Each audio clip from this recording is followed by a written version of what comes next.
My dear students, ഇന്ന് നമുക്ക് പഠിക്കാനുള്ള topic scope of business ethics.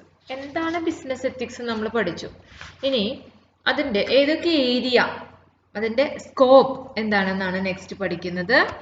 Business എത്തിക്സിൻ്റെ scope എന്ന് പറയുന്നത് the ethical problems and phenomena arising across all functional area of organization and at all level within the enterprise.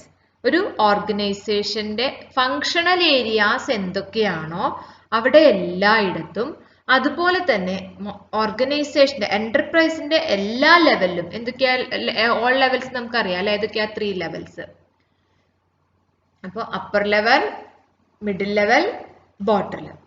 അപ്പോൾ 3 levels, അത് overall എന്നർത്ഥം. എല്ലായിടത്തും എല്ലാ ഏരിയയിലും ഒരേപോലെ നന്നായി പ്രവർത്തിച്ചാലാണ്, എല്ലായിടത്തും ഒരേപോലെ എത്തിക്കലായിട്ട് പ്രവർത്തിച്ചാലാണ് ഓർഗനൈസേഷണൽ സക്സസ് ഉണ്ടാക്കിയെടുക്കാനായിട്ട് സാധിക്കുള്ളൂ. അപ്പോൾ ഈ ഏരിയനെ അല്ലെങ്കിൽ സ്കോപ്പിനെ നമുക്ക് 5ആയിട്ട് തരംതിരിക്കുന്നുണ്ട്. First one is ethics in finance. The ethical issue in finance that organizations and employees are dealt with include in accounting. The main ethical issues are window dressing and misleading financial analysis. അപ്പോൾ നമ്മൾ അക്കൗണ്ടിങ്ങിലാണ് മെയിനായിട്ട് finance relate ചെയ്തിട്ടുള്ള കാര്യങ്ങളിൽ വരുന്നത്. Financial അനാലിസിസിലെ misleading ആയിട്ടുള്ള കാര്യങ്ങൾ ഒക്കെ ഉണ്ടാവുന്നത് മാക്സിമം ഒഴിവാക്കാം. Bribery, kickbacks, overbilling of expenses, facilitation payments, etc. Fake reimbursement, related party transactions not at arm's length, insider trading, security fraud leading to manipulation of financial market, executive compensations. Ethics in human resource എന്ന് പറയുന്നത്, human resource എന്ന് പറയുമ്പോൾ ഒരു സ്ഥാപനത്തിലെ എംപ്ലോയീസിന് relate ചെയ്തിട്ടുള്ള കാര്യമാണ്. നമ്മൾ സ്ഥാപനത്തിൻ്റെ മെയിൻ ബ്ലഡ് എന്ന് പറയുന്നത് അവിടുത്തെ ഹ്യൂമൻ ബീയിങ്സ് തന്നെയാണ്. ഒരു ഹോട്ടൽ തുടങ്ങിയെന്ന് വിചാരിക്കൂ, അവിടുത്തെ നല്ലൊരു കുക്കിനെ കിട്ടിയില്ലെങ്കിൽ ആ ഹോട്ടൽ വെറുതെ തുറന്നു വെച്ചിട്ട് കാര്യമില്ല. അവിടെ മാനേജ്മെന്റ് നന്നായതുകൊണ്ടോ അവിടുത്തെ പ്രവർത്തനങ്ങൾ നന്നായതുകൊണ്ടോ ശരിയാവുന്നില്ല. നമ്മൾ അവിടെ പോകുന്നത് ഭക്ഷണം കഴിക്കാനാണ്. അത് നന്നല്ലെങ്കിൽ, അതിനെ പറ്റിയൊരു കുക്കിനെ കിട്ടിയില്ലെങ്കിൽ നമുക്ക് ഒന്നും ചെയ്യാൻ പറ്റില്ല. ഇപ്പോൾ നമ്മളിവിടെ വലിയ വലിയ ഷോപ്പുകൾ, ഉദാഹരണത്തിന് കല്യാൺ, അങ്ങനെ ഒരുപാട് ഷോപ്പുകൾ നമുക്ക് വളരെ ഫെമിലിയർ ആയിട്ടുണ്ട്. അവിടെ എത്ര നല്ല ഡ്രസ്സ് കൊണ്ടെന്ന് വെച്ചാലും, എത്ര അവിടെ പകിട്ടുണ്ടാക്കി തീർത്താലും, അവിടുത്തെ എംപ്ലോയീസിന്റെ പെരുമാറ്റം, അവിടെ കസ്റ്റമേഴ്സിനോടുള്ള ഡീലിങ്സ് നന്നായില്ലെങ്കിൽ ആ സ്ഥാപനത്തിന്റെ പ്രവർത്തനം മുന്നോട്ട് കൊണ്ടുപോകാനായിട്ട് സാധിക്കില്ല, അല്ലെ? അപ്പോൾ അവരെ മെയിൻറ്റെയിൻ ചെയ്യേണ്ടത് ഏറ്റവും പ്രധാനപ്പെട്ട ഒരു കാര്യമാണ്. Ethics should be a key issue for HR specialist. Ethics of human resources covers ethical issues which are arising around the employer-employee relationship, such as rights, duties owned by, owed between employer and employee. Discrimination issue. Discrimination is based on age, gender, race, religion, disability, weight, etc.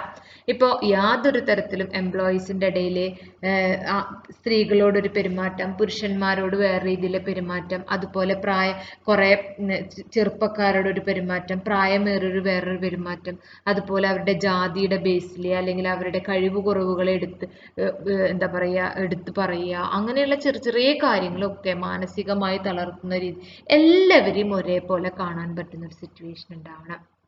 Sexual harassment യാതൊരു രീതിയിലും സ്ഥാപനങ്ങളിൽ ഉണ്ടാവാനായിട്ട് പാടില്ല.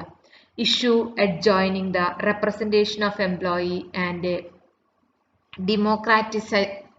democratization of the workplace, trade unionism, etc. അതായത് ജനാധിപത്യ വിരുദ്ധമായ പ്രവർത്തനങ്ങളോ അതുപോലെ തന്നെ അവിടെ എംപ്ലോയീസിൻ്റെ ഇടയിൽ ട്രേഡ് യൂണിയൻസോ ഉണ്ടാവാൻ സാധ്യതയുണ്ട്. അപ്പം അങ്ങനെയുള്ള കാര്യങ്ങളൊന്നും സ്ഥാപനത്തിൻ്റെ മോശമായ രീതിയിലേക്ക് വരാൻ സാധ്യത, അതായത് മോശമായ രീതിയിലേക്ക് വരാനായിട്ട് പാടില്ല. Issue affecting the privacy of employees such as work place surveillance and drug testing. അതായത് ഏതൊരു എംപ്ലോയിക്കും അവരുടേതായ പേഴ്സണൽ ആയിട്ടുള്ള കുറേ കാര്യങ്ങളുണ്ടാകും. നമ്മളിവിടെ നോക്കേണ്ടത് നമ്മുടെ വർക്ക് നന്നായി നടക്കുന്നുണ്ടോ, വർക്കിംഗ് ടൈമിൽ മോശമായി പ്രവർത്തിക്കുന്നുണ്ടോ, നമ്മൾ കൊടുത്ത സാലറിക്ക് അനുസരിച്ചുള്ള പണി അവർ ചെയ്യുന്നില്ലേ എന്നുള്ളതാണ്.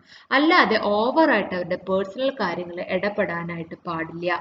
Issue affecting the privacy of employees, namely whistle blowing.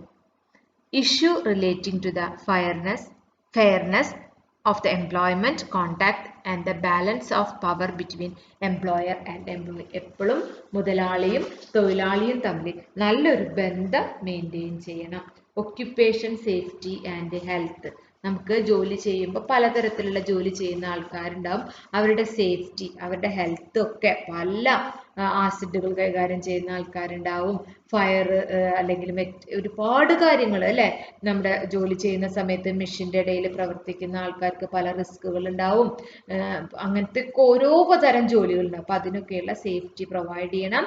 എഫർമേറ്റീവ് action, എല്ലാവർക്കും നല്ല രീതിയിലുള്ള പ്രവർത്തനങ്ങൾ അല്ലെങ്കിൽ എല്ലാ തരത്തിലും അവർക്ക് വെൽഫെയർ മെഷേഴ്സ് ഒക്കെ പ്രൊവൈഡ് ചെയ്യണം. എത്തിക്സ് ഇൻ മാർക്കറ്റിംഗ്, അതായത് നമ്മൾ ചെയ്യേണ്ട മറ്റൊരു കാര്യം, പ്രൈസ് ഒക്കെ ഫിക്സ് ചെയ്യുമ്പോൾ പ്രൈസിന്റെ ഡിസ്ക്രിമിനേഷൻ അല്ലെങ്കിൽ പ്രൈസ് സ്കിമ്മിങ്, പെനട്രേഷൻ, അങ്ങനെ കുറെ ഇതൊക്കെ നമ്മൾ പഠിച്ചിട്ടുണ്ട് അല്ലേ. ചെറിയ ക്ലാസ്സിലൊക്കെ ഇത് പഠിച്ചത് കൊണ്ടാണ് ഞാനിങ്ങനെ എടുത്തെടുത്ത് പറയാത്തത് കേട്ടോ. പ്രൈസിങ് ഒക്കെ, പ്രൈസ് ഫിക്സ് ചെയ്യുമ്പോൾ നമ്മൾ എന്താ ശ്രദ്ധിക്കേണ്ടത്? ടു ഹൈ ആവാനും പാടില്ല, ടു ലോ ആവാനും പാടില്ല. Anti competitive practices like manipulation of supply, exclusive dealing, arrangement, tying arrangement etcetera. നമ്മൾ പ്രൈസ് ഫിക്സ് ചെയ്യുമ്പോൾ മാർക്കറ്റിംഗിൽ പഠിച്ചിട്ടുള്ളതല്ലേ ഈ ടോപ്പിക് ഒക്കെ. മാനിപ്പുലേഷൻ, സപ്ലൈയിൽ മാനിപ്പുലേഷൻ വരുത്താൻ പാടില്ല, അങ്ങനെ കുറെ കാര്യങ്ങളൊക്കെ. പിന്നെ മിസ്ലീഡിങ് അഡ്വർടൈസ്മെന്റ്സ്, നമ്മളൊരു പ്രൊഡക്റ്റിനെ കുറിച്ചൊരു അഡ്വർടൈസ്മെന്റ് കൊടുക്കുമ്പോൾ നമ്മൾ ശ്രദ്ധിക്കേണ്ട കാര്യം എന്താ? മിസ്ലീഡ് ചെയ്യുന്ന അഡ്വർടൈസ്മെന്റ് ആവരുത്. അത് പ്രൊഡക്റ്റിന്റെ ഫീച്ചർ തന്നെ ആയിരിക്കണം. തെറ്റിദ്ധരിപ്പിക്കാനും കൂടുതൽ എക്സാഗ്രേഷൻ ഉണ്ടാക്കുന്ന രീതിയിൽ അഡ്വർടൈസ്മെന്റ്സ് ഒന്നും പാടില്ല. അഡ്വർടൈസ്മെന്റിന്റെ കണ്ടന്റ് എന്ന് പറയുന്നത് ഈ പ്രൊഡക്റ്റിന്റെ കാര്യങ്ങൾ തന്നെ ആയിരിക്കണം. Children and marketing, black market and grey market. Black market എന്ന് പറഞ്ഞാൽ പൂഴ്ത്തിവെപ്പ്, കരിഞ്ചന്ത, അങ്ങനെയുള്ളതൊന്നും ഉണ്ടാവാൻ പാടില്ല. ഇനി പ്രൊഡക്ഷനിൽ വരുന്ന ethics, defective and addictive and inherently dangerous product, അതായത് നമ്മൾ ഡിഫക്റ്റ് ആയിട്ടുള്ള പ്രൊഡക്റ്റുകൾ നമ്മൾ പ്രൊവൈഡ് ചെയ്യാൻ പാടില്ല. അല്ലെങ്കിൽ എന്തെങ്കിലും ഒരു പ്രൊഡക്റ്റ് അല്ല നമ്മൾ അഡിക്റ്റ് ആക്കുന്ന രീതിയിലുള്ള കാര്യങ്ങൾ പാടില്ല.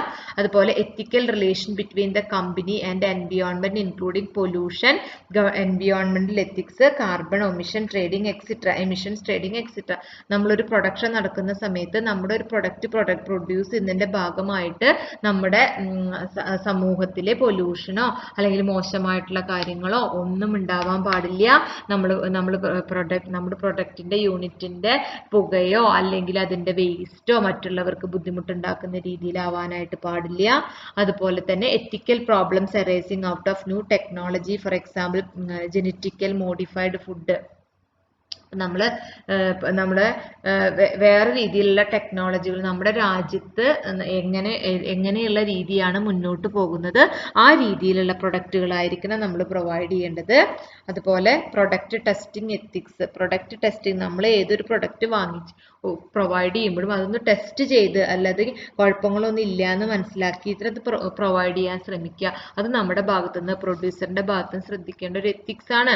അതായത് ഇൻജൂറിയസ് ആയിട്ടുള്ളതോ ഹാംഫുൾ ആയിട്ടുള്ളതോ ആയിട്ടുള്ള പ്രൊഡക്റ്റുകൾ ആയിരിക്കരുത് കൊടുക്കുന്നത് എന്ന് പറയുന്നു. പിന്നെ എത്തിക്സ് ഇൻ കൺഫോമിറ്റി ആണ്. Compliance is about obeying the and adhering to rules of authority.